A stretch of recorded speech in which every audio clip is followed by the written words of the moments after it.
जय श्री कृष्ण दोस्तों, आप सभी का स्वागत है। दोस्तों, आज की कथा बहुत कुछ कहती है और एक बात और आपसे करते हुए इस कथा में प्रवेश करते हैं कि कथा को हम मनोरंजन ना समझें। कथा मात्र मनोरंजन नहीं होती, कथा वह दीपक होती है जो जीवन के अंधकार में मार्ग दिखाती है। कथा तो वो छाया होती है जिसमें थका हुआ मन विश्राम पाता है। कथा वह शीतल जलधारा है जो तपते हृदय को शीतल कर देती है। दोस्तों, आज की कथा एक माँ से शुरू होती है, एक पुकार से। और इसलिए यह कथा सिर्फ महाभारत की कथा नहीं, यह हर माँ की कथा है, हर भक्त की कथा है, हर उस मनुष्य की कथा है जो संकट में भगवान को पुकारता है। दोस्तों, युद्ध समाप्त हो चुका है, कुरुक्षेत्र की धूल बैठ चुकी है, परंतु हवा में अभी भी रक्त की गंध है, चारों ओर बर्बादी। अगर हम कथा के कुछ महत्वपूर्ण बिंदुओं को दृष्टि डालें तो हुआ क्या? दोस्तों, द्रौपदी का अपमान हुआ, भीम ने प्रतिज्ञा ली, अभिमन्यु का चक्रव्यूह, कर्ण अर्जुन युद्ध, भीष्म का सरशैया पर जाना और दुर्योधन का अंतिम युद्ध। पांडव विजयी होकर भी खुश नहीं थे। क्यों? क्योंकि विजय कड़वी थी, कीमत बहुत बड़ी थी। धर्म की जीत तो हुई, पर मानवीय रिश्तों की हानि भी हुई। युद्ध कभी किसी पक्ष की जीत नहीं है, युद्ध सबको तोड़ देता है। दोस्तों, हमारे जीवन में भी एक युद्ध चल रहा है और जब युद्ध में हमको हानि होती है, हम परास्त होते हैं, तो हम भी टूट जाते हैं।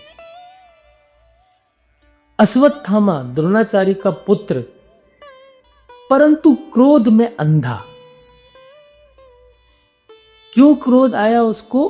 पिता की मृत्यु उसका दुख का कारण था, कौरव पक्ष की हार उसके दुख का कारण था, उसको अपने अपमान का बहुत कष्ट था और इसी प्रतिशोध की ज्वाला में जल रहा था।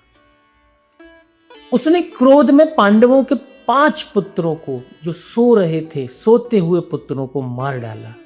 जब पकड़ा गया, तिरस्कृत हुआ, तब उसने सबसे घोर पाप किया।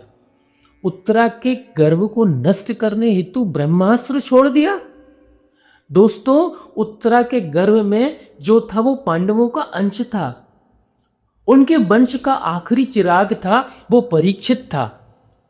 अश्वत्थामा जानता था कि अगर मैंने इसको मार दिया तो पांडव जीत के भी हार जाएंगे।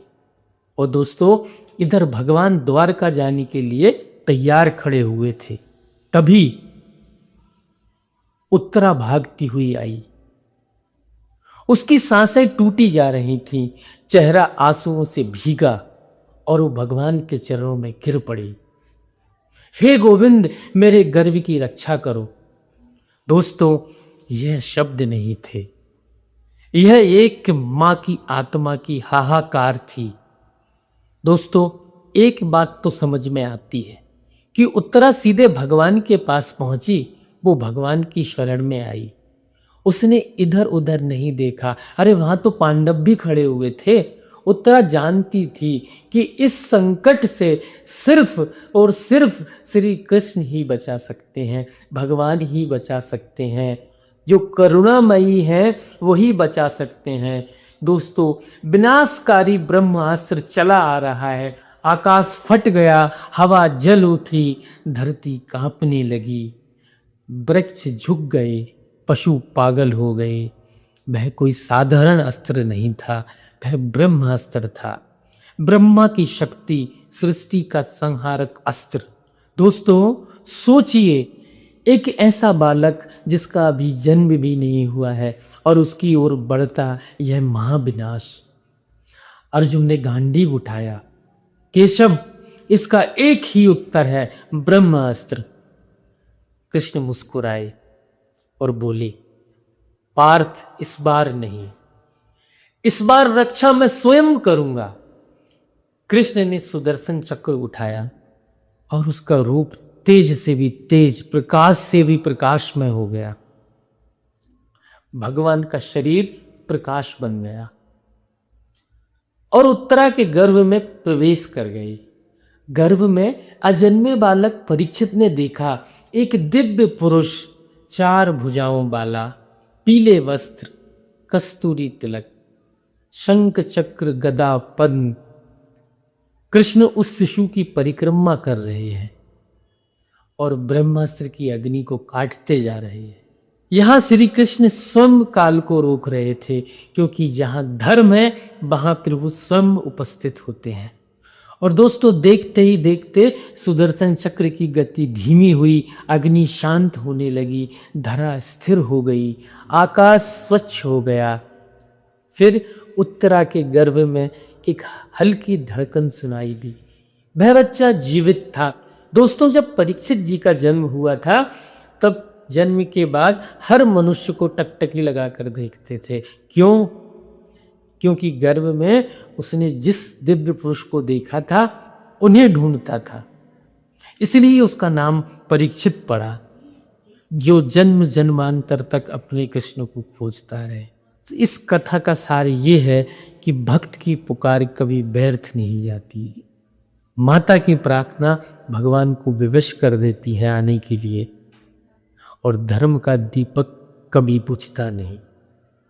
दोस्तों, भगवान रक्षा करते हैं, चाहे भक्त गर्भ में ही क्यों ना हो, और अधर्म कितना शक्तिशाली हो, भगवान की मर्यादा नहीं तोड़ सकता। दोस्तों, उत्तरा की पुकार आज भी गूंजती है, हर माँ में, हर भक्त में, हर उस मनुष्य में जो निराश है। फिर अगर कृष्ण गर्भ में पहुंचकर रक्षा कर सकते हैं, तो आज आपके घर, आपके परिवार, आपके मन, सबकी रक्षा क्यों नहीं करेंगे? दोस्तों, हमें भगवान से सिर्फ एक ही प्रार्थना करनी है कि हे प्रभु, हमारी बुद्धि में प्रकाश भर दो, हमारे जीवन के ब्रह्मास्त्रों को शांत कर दो, हमारे घरों की रक्षा करो। दोस्तों, भगवान सबके संकट हरते हैं, बस एक बार भाव से, हृदय से उनको पुकारने की ज़रूरत है। वो सबके कष्ट हरने वाले हैं। इस कथा को भगवान के श्री चरणों में समर्पित करते हुए यहीं विराम देते हैं। कथा निरंतर जारी रहेगी। जय श्री कृष्ण।